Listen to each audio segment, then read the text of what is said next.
there's a 50% chance the Big Ten wins the national championship. It might even be higher than that. Let's talk about it on the Locked On Big Ten Squad. You're talking ball with the Big Ten Squad, sponsored by Game Time. From USC to Ohio State, from Michigan to Oregon, from Nebraska to Washington, it's the local experts of the Locked On Podcast Network bringing you scoops, breakdowns, and the most comprehensive preview of the upcoming Big Ten weekend. No hurt feelings and thin skin allowed.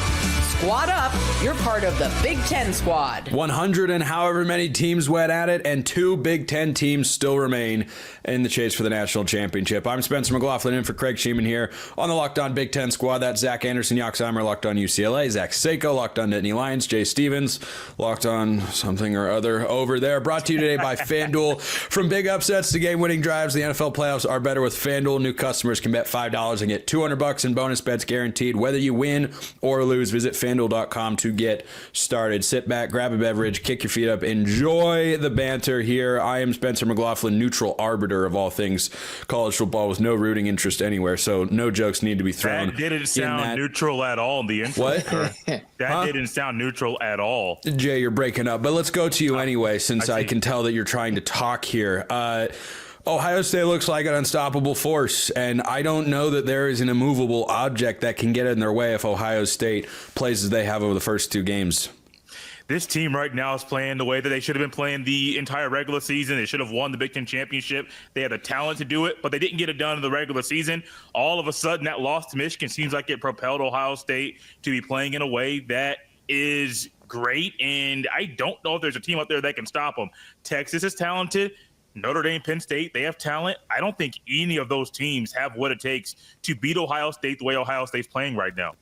Yeah, I don't really either, and I think Texas is good, but Texas isn't even the best Texas team we've seen in the last 2 years. You know, I think that what Steve Sarkisian's done this year is really impressive, but overall the talent composite of what they had last year, I think is stronger than what they had this year. They had 2 first and second round picks along the defensive line, a first round wide receiver, a couple other wide receivers.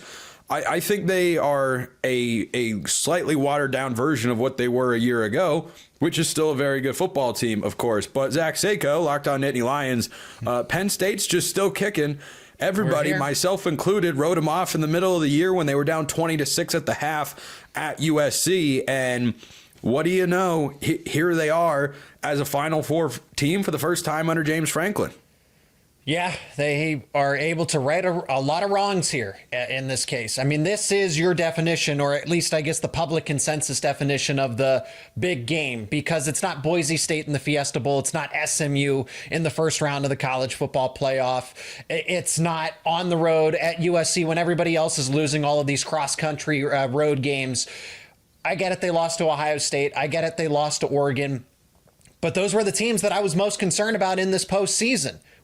Oregon's now knocked out, but if Penn State was going to avoid these teams, they did have a legitimate shot at the national championship game. So am I going to favor them against, if they hypothetically play Ohio State in that next round? No, but I do like their chances against Texas, and I like their chances against Notre Dame as well. I think the only 2 teams that were better than Penn State going into this postseason were Ohio State and Oregon. One of them's knocked out, and I'm rooting for Texas. Yeah. Yeah, I would too. I would too, just in my 30,000 foot view observation of that Rose Bowl game. I don't think anybody wants to play the Buckeyes right now. But Seiko, I want to stay on that point you touched on for a moment. The big game. This is the James Franklin narrative, right? One of the most hilarious tweets of all time, admittedly, is Ryan Day is the Michael Jordan of James Franklin's. Like, that's a hilarious tweet. No matter how you slice it, no matter who you are, you better be able to laugh at that. But it seems to me, Zach, like we're losing the thread on James Franklin a bit. I've defended him on the show because I saw it. I watched it. Loved your segment. I'm glad you enjoyed it. I want your thoughts there because I just look at him and go, man, this guy wins a lot of football games. He does win all the games he should. Not everybody does. Go ask Alabama and their new head coach if you always win every game that you should. And I know it's an easier path than just playing Ohio State, but if you're a great team, don't you win your first 2 games by a combined 45 points? It means you're better than Boise State, SMU. I mean, there's levels to this, right? Those aren't not legitimate top 10 teams. That's just the distance between Penn State and there's tiers to this, right? Penn State's an elite team this season. They are in the same category as Oregon, Ohio State, Texas, Notre Dame. But it's not like they're losing by 2-3 scores to those teams. They lost by 8 to Oregon. Really, realistically, 1 touchdown because they went for 2 because they like to do that kind of stuff. And then same thing, 1 score to Ohio State as well. Those were 1-score games, and Penn State was on the doorstep against Ohio State. So it's not like there's this long gap between these teams. They're in the same category, but Oregon and Ohio State are proven to be better. I'll keep it simple. There's a lot of reasons. I could go on a 30-minute rant about, James Franklin doesn't win the big game. But let's just relegate it to the present.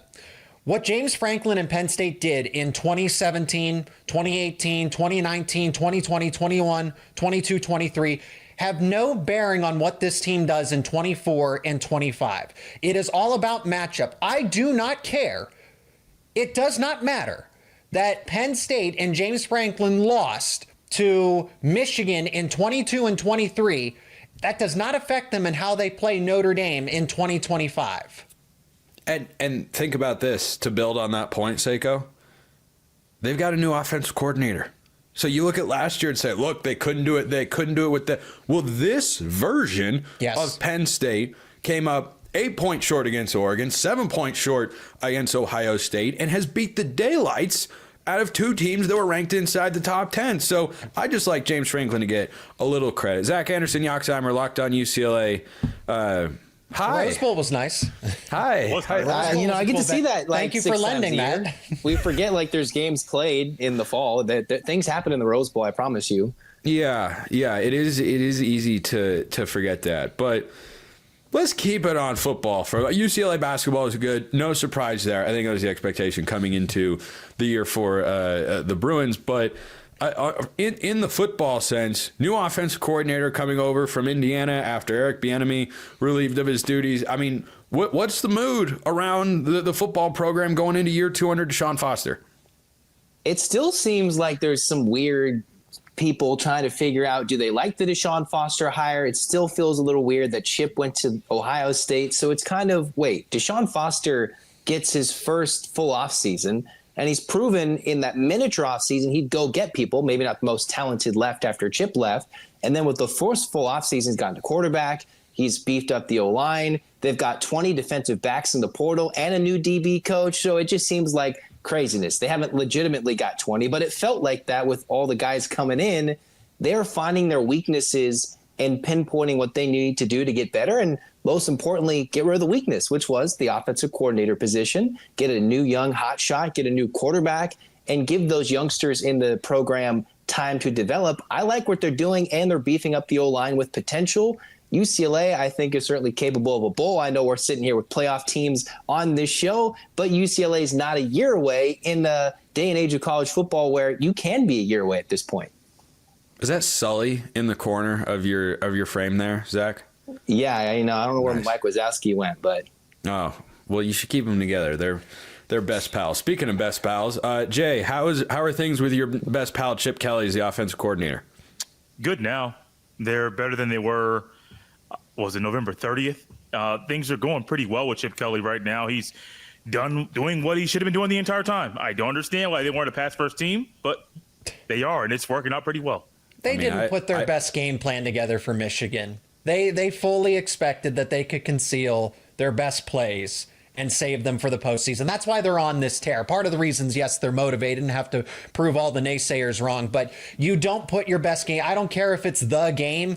Chip Kelly definitely did not put his best game plan, best foot forward against a 6-5 Michigan team when you have postseason aspirations. Michigan had everything to gain in that game. Ohio State had at least something to save for the future. They're playing for a national title. Michigan is not. Michigan had everything to gain in that one, Seiko, and Ohio State did not have everything to lose because we expanded the playoff. There's my daily 12-team playoff jab. I'm done. I'm done with it for today until tomorrow. Yeah, we're going to expand it to 24. But wait till it's 32. By the way, for all the expansionists will make parity better automatically, crowd, North Dakota State just won its 10th national championship in the last 14 years. FCS has a 24-team playoff, and they've had it for a very long time. Next, we're going to get to Seiko's game. We're going to talk about Jay's game as well, because those are, honest to goodness playoff games. That is coming up next.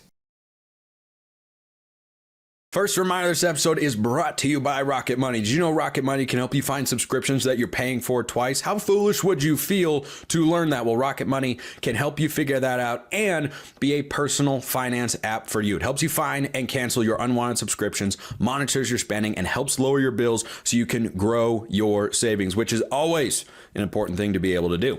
It brings everything together in one place, just like these squad shows. Brings all the hosts we can find in one place. And whether it's subscriptions, your spending habits, or even the goals you want to hit this year, Rocket Money has over 5 million users and has saved a total of 500 million in canceled subscriptions. That's like almost as much money as getting paid to coaches who have been fired in college football. Saving members up to $740 a year when using all of the app's premium features is why you should check them out. Cancel your unwanted subscriptions and reach your financial goals faster with Rocket Money. Go to rocketmoney.com/lockedon today. That's rocketmoney.com/lockedon. rocketmoney.com/lockedon. All right, rolling along here with the Big Ten squad. Spencer McLaughlin here in for Craig Shemon, Zach Anderson, Yoxheimer, Zach Seiko, and Jay Stevens. Not Jack Stevens. I don't even know who Jack Stevens is. But Jay, let's start Jack with Sawyer. You know Jack Sawyer, don't you? I'm pretty sure you know him pretty well. I've not had the pleasure of meeting him personally. I'm sure Dylan Gabriel has. I'm sure he's a fine, well-mannered young man who might be good at football and also is just 8 feet tall. 8 feet tall. So I want to talk about that side of the ball, Jay, because Ohio State going into this game against Texas, the attention is on the offense. Jeremiah Smith, I have no idea. Dan Lanning correctly said he's NFL ready right now. He is a true freshman. This is the position group that over the last couple of years in college football, I feel like has evolved the most to give not just the most high-level players in college, but that go on to the NFL. And Smith is going to be another one of those guys, to be sure. But this Ohio State defense, Jay, no one's talking about the masterclass of coaching that Jim Knowles cooked up against a team that torched him for 32 points, and Gabriel went crazy on October 12th. Every adjustment, everything went right for this Ohio State defense. I don't think you can play Oregon that much better. I don't think you can either. And Jim Knowles has done a great job after that first loss to Oregon October 12th, re-engineering the defense, figuring out ways to get pressure, changing and orchestrating different looks for the defense, moving Jordan Hancock back deep, sometimes having Caleb Downs come down and be a wannabe Mike linebacker. And he's created different looks before the snap of the ball that are confusing quarterbacks. But I think it all starts with up front. Tyleik Williams, of the past couple of games, even though there has been a re-engineering of the defense, Tyleik Williams has been the anchor up front. And yes, Jack Sawyer and Toy Maloa, they're going to get a lot of the attention, a lot more sacks than Tyleik Williams. But Tyleik Williams in the middle, the way that he is playing, he seems fresher than he had been toward the last part of the regular season. And he is making a lot of noise in the middle, even actually getting some pressure in the middle and on the outside, looping around the defensive ends to really create havoc on the pass rush too. We could talk all about Caleb Downs, all the other guys, even Cody Simon. We could talk about him every single day. But I think it all starts with Tyleik Williams up front, and his presence has been felt, it has been known, and nobody has an answer for him. No sacks in the first game against Oregon, 8 sacks in the second game. And you went from over 100 yards rushing. Oregon outgained Ohio State on the ground in the first game. I forget exactly what the number was. It was close, but Oregon was around 5 yards a carry. They went for minus 23 as a team. That's sack yardage included. You take that out, and it was a whopping 20 yards for an Oregon rushing attack that had been good really all season long. So I agree with the Williams love there, but I thought the secondary was as much a cause of the sacks, frankly, as the defensive line was. 100%. I mean, Gabriel's trying to get to his third or fourth progression. Well, yeah, of course you're going to be able to get home if you're given that much time, if the coverage was that good. And that's why I highlighted Jim Knowles as having had such a great day on January 1st in Pasadena is when they were showing the replays, Dylan Gabriel's looking around, nothing's open. Correct. The right play call and the execution of it was there every single time. It was a coaching masterclass. It sure seems like the Jim knows how to use these guys now, and he's tapped into an area where there's so much versatility with the guys in the secondary that you're correct. And I noticed that even while watching the game, I'm thinking, wait a minute. Gabriel's holding the ball for 3, maybe 4 seconds. Not just one play, not just 2 plays, Spencer. Multiple plays. Most of them. Times. Most of the time, these are covered sacks. But you're talking and looking at the pressure Ohio State's getting. They weren't getting the same pressure they were getting on Nico, not in the same way. It was Denzel Burke, who got burnt, got torched their first meeting, said no, not going to happen today. Igbenogson, who has been a penalty machine this year, didn't happen on that day. Jordan Hancock, his versatility to play nickel corner and safety and just move him back and forth, those are the big reasons why those 8 sacks and 13 tackles for loss were happening in that game. Yes, it was also Tyler Williams, but those guys in the secondary were covering their butts off that night. Yeah, they were really good. Seiko, you're taking on Notre Dame, and boy, two teams here that I don't just feel like they want to run the ball. I feel like they have to run the ball or they won't move it on the other team. Notre Dame has to do that. Notre Dame can't throw football beyond 5 yards. What it seems like Georgia held them to 3.8 yards per attempt. I mean, that's just that's a testament to Georgia's defense still being as competitive. But even with, I mean, Notre Dame is why they are at this point is because of the defense. This is top 5 defense objectively, and they play ball control the time of possession. They have the ground game to just play keep away. But Penn State at least has a balanced attack. Drew Allar's better than Riley Leonard as a passer. They have Tyler Warren. Notre Dame doesn't have another option like that. If either of these teams get into a 2-minute drill at the end of the game, I don't know that Notre Dame can overcome that. Can they put together a drive when time is actually against them? Can they even play from behind? I'm not going to say that they are Boise State. However, to an extent, this is a one-dimensional offense. We have not seen what Notre Dame is like when they are playing from behind. And if Penn State can actually build a 10-point lead or something like that in the fourth quarter, because they're not going to build a 14, 21-point lead like they could against a Boise State or an SMU. But if it's a double-digit lead and Notre Dame's from behind, can Riley Leonard be a drop-back quarterback and will this team to victory? Probably not. So easier said than done, but that's the formula to beating this Notre Dame team, because if Penn State doesn't do it, Ohio State certainly will. And Texas would too. I think Texas would beat Notre Dame as well. So I agree with you that Penn State's passing game is stronger.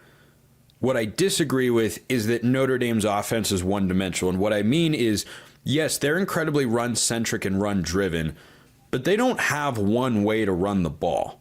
That's true. I think they do a great job, and if Drew Aller were more of a runner, I think Andy Kotelnicki would do this a lot because he did it at Kansas when he was the offense coordinator with with Jalen Daniels, not Jaden Daniels, the quarterback. What that offense would be like with holy smokes! I know. Be talking about Kotelnicki and Daniels. Boy, I bet you Daniels could win a Heisman Trophy or something. Yeah. So I think for Notre Dame, the health of Jeremiah Love, I think, is more important in this matchup than the health of Abdul Carter for Penn State. Because if you take Love out, I think Notre Dame's backup running back is good, but suddenly you're running Riley Leonard a lot, and you're going to give that Penn State defense more opportunities to get hits on him. And I don't think, he's a big, tough guy. I don't think you're necessarily going to be able to knock him out of the game. Not that they'd be doing that on purpose, of course, but you could just make him less comfortable throwing the ball because he might be dinged up a little bit after taking some shots running the football. Let me add to that as well, something that, probably in the Notre Dame circle is going to be discussed a little more, but Cooper Flanagan, second tight end for them. Mitchell Evans is kind of that all-encompassing. If he was healthier, recovered fully from that ACL injury, he'd be that kind of Tyler Warren comparable target. He does have that potential, but he's not 100%. Cooper Flanagan's their kind of their dirty work tight end. He is the blocking tight end. He's the reason why the ground game is so successful. He's out for the season. And then if you flip it over to the other side of the football, Howard Cross is dealing with injuries. Riley Mills is out. Those are arguably their 2 best overall defensive linemen. So these little things that to us, this is a big deal for the Fighting Irish. And these are impact players. So now you add Jeremiah Love. Now you add Cooper Flanagan, who's a big part of that rushing success. Then you add Howard Cross, Riley Mills. And you start to look around, okay, it's Abdul Carter. Abdul Carter's expected to play, but that's 4 impact players for Notre Dame at a not so timely game with Penn State, who just has Abdul Carter, probably not at 100%, but he's going to play and still be a pass rushing specialist. I think here the simple game plan for Penn State is if you shut down Riley Leonard as a runner, you can win this game. Zach Anderson, Yoxheimer, what do you think the odds are we see an all Big Ten national championship game? I mean, it'd be pretty interesting, right? The first year we had a CFP, it was a Big Ten team that won it. Now we have an expanded CFP. It's a Big Ten team. Might be an all Big Ten team. Does the Big Ten get to retcon that and say it was an all Big Ten national championship game then and last year? Because I watched the ACC once upon a time put up a graphic and say, congratulations, Katie Ledecky. You're an all-time ACC athlete and Olympian. I'm like, Katie Ledecky never swam a single moment in the ACC. A Sorry, Penn I just Stater had to has throw that made one out every there. Super Bowl. Did you know that? A Penn State football player has been a part of every Super Bowl.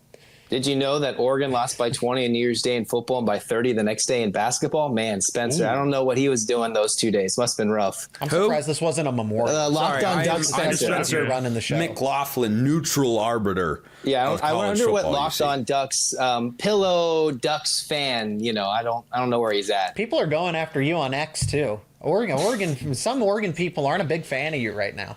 Oh, wow. Yeah, I have the sorry, Yoxheimer, you were interrupted. I apologize for that. Continue, sir.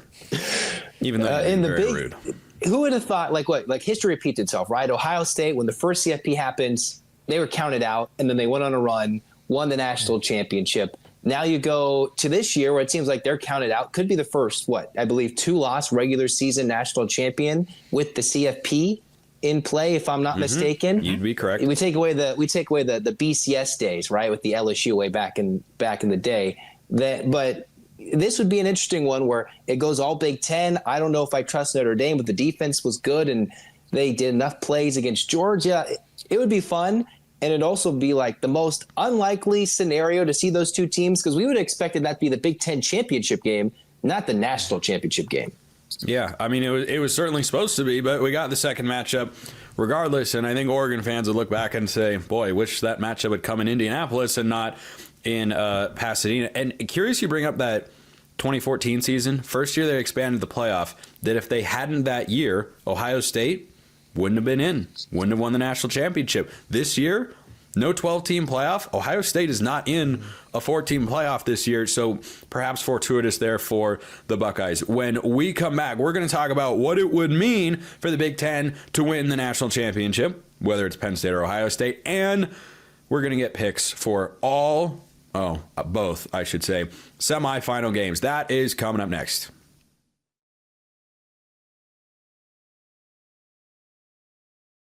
All right, how great would it be if the Big Ten had an all Big Ten national championship game? It's been a while since two Big Ten teams. I don't even know. People who have perhaps, I don't know, been a part of this conference for longer than an hour could tell me the last time there was an all Big Ten national championship game. We have seen all SEC national championship games on multiple occasions, but I think it would be quite a statement in college football if no one is able to knock off Penn State, who people disregarded as, they're just Penn State. They're the same old, and then they're just in the national championship game. Zach Anderson, Yoxheimer, I'll start with you. I think that would be a pretty big statement for the conference. That'd be a big statement for, you got one coach who can't win the big game, gets to the big game in the national championship game. You've got the Ryan Day, Chip Kelly situation where they're mad at their offensive coordinator. They want to fire their coach for losing to Michigan. He could get to the national championship game. I wonder who, if they flame out in the semis, would get much more hate, right? What if they both flame out? What's the worst case scenario? Who would get more hate? That would be entertaining to see what happens, but they both make it. All the haterade everybody was drinking about these two guys, I would think would have to stop mostly, right? Ryan Day has to win the national title because they lost to Oregon the first time. They got revenge, so that's one box. But when you have there weren't all these articles about Penn State's payroll and how much NIL was being dished out and how many players that could have gone off to the NFL ended up returning. If there were articles and articles about Penn State in that regard, then that's the conversation. But it's Ohio State is expected. If Penn State loses to Notre Dame or beats Notre Dame and then loses in the national title, kind of all is forgiven. Yeah. But if they lose to Notre Dame, then it's, well, we expected this anyway.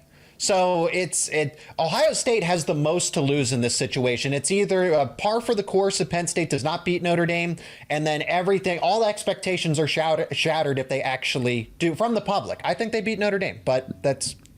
Yeah, Jay is just over there grinning like Palpatine when Luke picks up the lightsaber in episode 6. Not episode 9, Palpatine? Don't ever bring up that trash film that is such a disgrace to something I and millions of others love so dearly. That thing's an abomination to cinema. And yes, that is how I really feel. That movie is an abomination to cinema everywhere. All right. So, Seiko, I think you make a lot of good points that Day probably faces the most pressure. I think Franklin is probably second, though, because like I said earlier on Texas, they're not even as good as they were last year. They are very. I don't want you to get this construed. Anybody out there listening or watching, I do believe Texas is a really good team. I think they're going to lose to Ohio State. I don't think Texas is as talented as last year. I asked Steve Sarkisian about that at SEC Media Days. He gave a really good answer talking about, guys who have been developing or waiting their turn and then players they brought in via the portal. I think that's more of a reason to feel like the team is good at a certain level, but not at the same level they were a year ago. But Jay, this Ohio State roster has been hyped up since before the year, the 20 million NIL rumors flying around and all that stuff. That's what it looked like against an incredibly talented Oregon team that they just blasted like the Death Star. Ryan Day's under a lot of pressure if this thing does not get done this year. You had the guys that said, no, we don't want to go to the NFL. We're going to come back. We have unfinished business. Right now, if you just look at the playoff, they're playing the best team, the best ball out of any playoff team. They're in the Final Four. If Ryan Day and Ohio State, for some reason, doesn't get it done, they may beat Texas and then they may lose to whoever in the Natty. It's a problem. It's a massive, massive problem. And it's a big problem because we've seen what Ohio State is when they're hitting on all cylinders. They can't be stopped. They can't be touched. Yes, Oregon's a really good football team. They had no answer at all for Ohio State that day on New Year's Day. Tennessee came in and brought a lot of fans to Columbus. They had no answer for Ohio State that day. Got up 21-0 to Tennessee, got up 34-0 to Oregon. You do those, you have those performances, and all of a sudden you don't get it done in the semifinal or in the national championship. That's a massive problem. Like, you can take the money away from it. You can take the regular season away from it. If you do what you've done in the playoff, the first two games, and if for some reason don't win the final game of the year, that's a problem for Ryan Day. Yeah, let's wrap up with our game picks. You guys want me to go first or last? Feels like as the host of the interim host of today's show. Craig should be back next week. Well, you're feeling last right now, so it depends what you want to do there, partner. Even Locked On UCLA feels more bold than you right now. Yeah. You are It's basketball season. You so are fourth in this pecking order. All right, I'll go last. Yoxheimer, you first. Who wins? Who covers? Ooh, this is interesting because I think the Ohio State-Texas game will be pretty high scoring relatively to Notre Dame, Penn State. But I think Penn State wins and Ohio State wins, making it all Big Ten national championship, which means the squad show will go crazy for a couple weeks. It will go crazy. Seiko? I'm going to go Penn State, 24-20 over Notre Dame. So that's slightly under that 45 because it's starting to shade down to 45. And I'm going to go Ohio State. I think they win by 2 touchdowns against Texas. So if that requires a lot of points or whatever, I think it's by double digits for Ohio State. Give me something along the lines of 38-27. We'll say Stevens? Like 27 points scored by Texas. That kind of hurts because there's only been a couple teams that have scored Garbage over time. 7. Garbage I mean, time. maybe. They can throw the ball. They can throw One the ball of the to hang teams that around. scored 27 or more points on Ohio State just got dog-walked by that same Ohio State team. Only 3 teams this year have scored over 17 points. Oregon did it twice, and then Tennessee did it. I just don't think Texas is playing well enough right now to do that in this game. Even in mop-up duty, I don't see it. Due to some injuries at Notre Dame, I'm going with James Franklin on this one. It's a little weird that I'm doing that. Big game, James. There's only a few teams that James Franklin can't beat, and they're in the Seiko Big is so Ten. happy. Oh, dude, he's like other a kid in a people candy shop right now. I am legitimately confident. If they lose, fine. It happens. Yeah. That'll prove all the biases correct. But I actually am confident in a Penn State win. Like, I'm not sitting on pins and needles here. This is, I think they're better than Notre Dame. I'll go Penn State 20, Notre Dame 17, Ohio State 31, Texas 14. I don't think Texas is going to be able to really get any traction at all. I think they might find themselves down 21-0, just like Tennessee did, maybe 24-0. I just think the way that Texas is playing, they have a lot of talent, but they mess around a little bit too much. Quinn Ewers messes around a little bit too much. He gambles a little bit too much. And you do that against this Ohio State team, they're going to take advantage of it. This defense is playing way too well to allow that to actually be a thing where Quinn Ewers throws the ball up. It's a 50-50 ball, and Ohio State doesn't bat it down or intercept it. On offense, nobody has an answer for Jeremiah Smith. And as odd as this sounds, Spencer, Trevion Henderson might be an X factor, but I'll take that X factor in this game if that's actually what he is, because he's might be a 100-rush guy, 2 touchdowns, just easy walking into the game down there at AT&T Stadium. We got Buckeyes and Nittany Lions in the national championship. That's not what I thought at the beginning of the year. But we're all on the same page. I'm going to assume Spencer is too. I'm going to assume Spencer's picking Penn State. I'm picking Ohio State to win. Jay, I'm 1 point off on each in my head. I've got Ohio State winning 30-13. Okay. I think that Texas secondary can stiffen for a couple of field goal tries, but I do think Ohio State will be able to move the ball. You know, Arizona State was able to. Ohio State is a more talented team. So I like Ohio State to win. I like Ohio State to cover 30-13.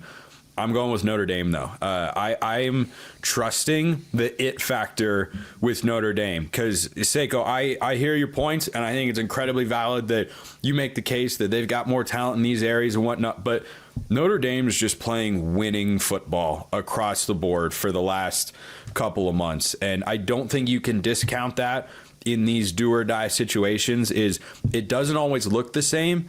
You know, I don't think Notre Dame can win a shootout 38-35. I do think there are a lot of ways, though, for the game to look and Notre Dame to come out on top. I kind of feel that way about Penn State. I just like that Notre Dame defense a lot. I think that's the difference. I will take the Irish 21-17. Close football game. That'll do it for the Big Ten squad this week. Zach Anderson, Yoxheimer, Locked On UCLA. Seiko of Locked On Nittany Lions and Jay Stevens of Locked On Buckeyes. I'm Spencer McLaughlin.